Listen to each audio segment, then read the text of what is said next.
她是高贵优雅的千金，却当着仆人的面脱掉了衣服。香艳一幕刚好被妹妹看到，她想不明白平日舒雅的姐姐为何会做这种事情。好奇的她忍不住继续偷看，只见姐姐湿着身子爬出水池，若隐若现的胴体被仆人一览无余。女孩瞬间醋意大发，因为仆人正是她暗恋多年的对象。曾经她不惜一切代价来试探罗比对她的感情。话音刚落，水面上只剩一层层波纹。罗比连忙潜入水中救出女孩，女孩满脸笑容，以为这便是爱，殊不知这让罗比更加讨厌她。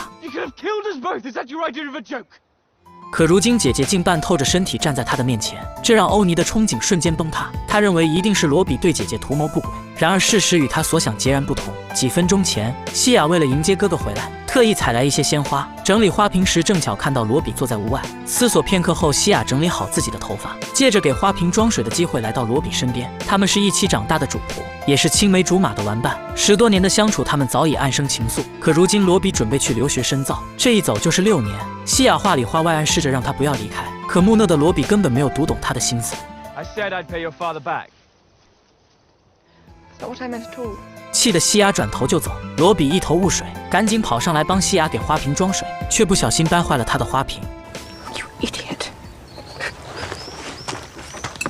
You realize that's probably the most valuable thing we own? Not anymore, it isn't.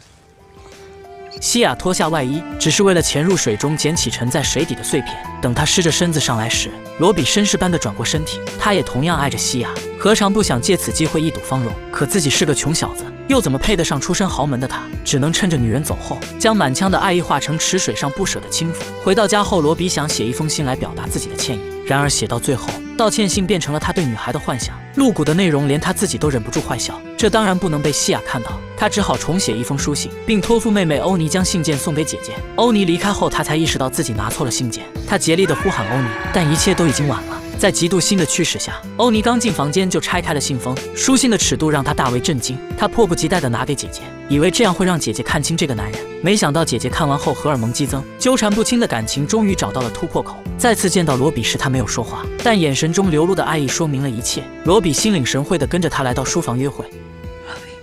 Cecilia, I love you. I love you.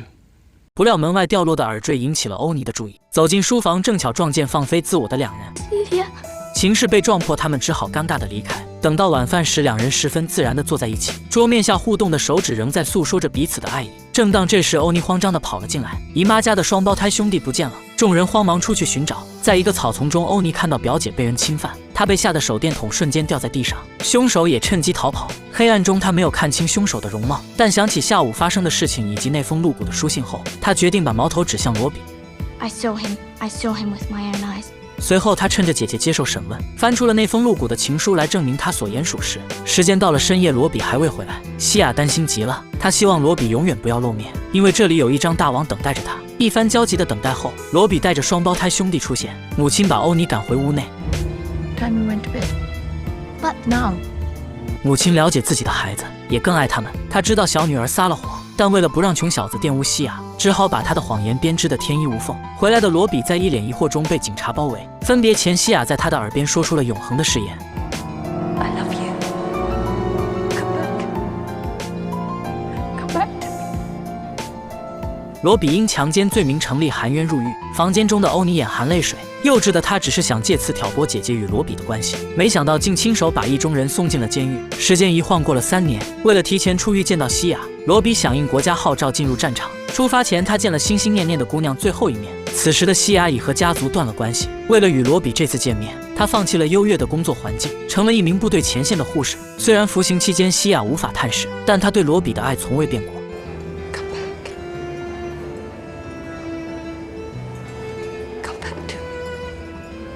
分别前，西雅递给他一张相片，那是他梦寐以求的房子，他要和罗比生活在那里。匆匆吻别过后，西雅登上了远行的巴士，看着女孩渐渐远去，他再次说出了那3个字。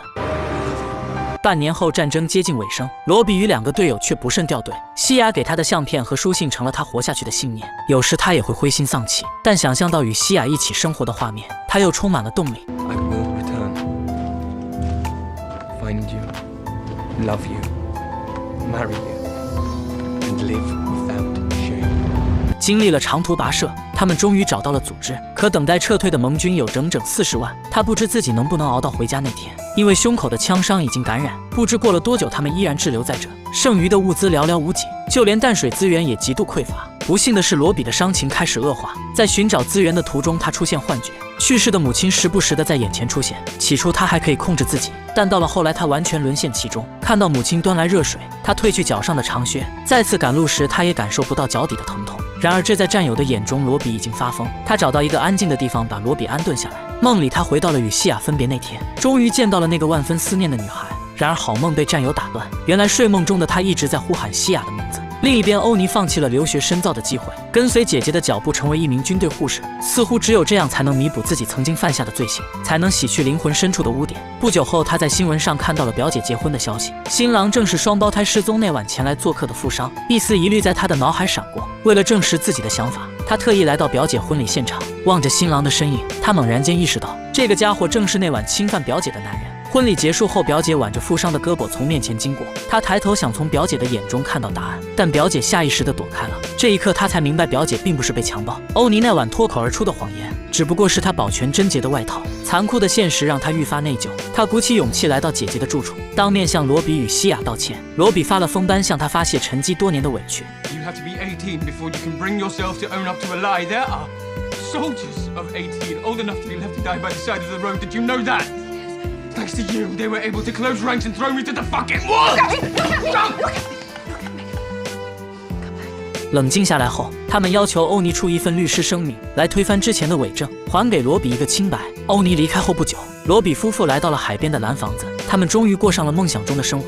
你以为这就是结局吗？其实这不过是年迈的欧尼杜撰的小说罢了。表姐的婚礼结束后，心怀愧疚的她根本没有去见姐姐，对罗比的忏悔也不过是她的凭空想象。实际上，罗比根本没能等到撤退，他因败血症死在了出现幻觉的那个晚上。那份活下去的信念被他牢牢攥在手里，而这天正是大撤退的最后一天。另一边的西亚同样没逃过命运，轰炸机毁掉了送水管道，浩浩荡荡的大水涌进防空洞中，西亚的生命即将走到尽头。这一刻，他想到的不是自己的死亡，而是与罗比约定的重逢，今生再也无法实现。这对苦命鸳鸯直到死去也没有真正在一起过，而造成这一切的罪魁祸首却得以安享晚年。他们用生命也没能换来的爱情，却被他轻描淡写的杜撰出来。两个竭尽全力为爱情努力的恋人，最终也没能抵过别人轻轻落笔写下的仁慈。多年后，欧尼知道自己时日无多，便决定将这部小说公之于众。他想以此来赎罪，但这哪里是赎罪，这不过是自己原谅自己，让自己走得安心罢了。童言无忌的谎言酿造了一场无法挽回的悲剧。他和他这一生在一起的时间，不过是书房里的短短10几分钟，以及饭桌下若有若无的触碰。一生一代一双人，相思相望不相亲，若有来生再遇时，不负卿来不负君。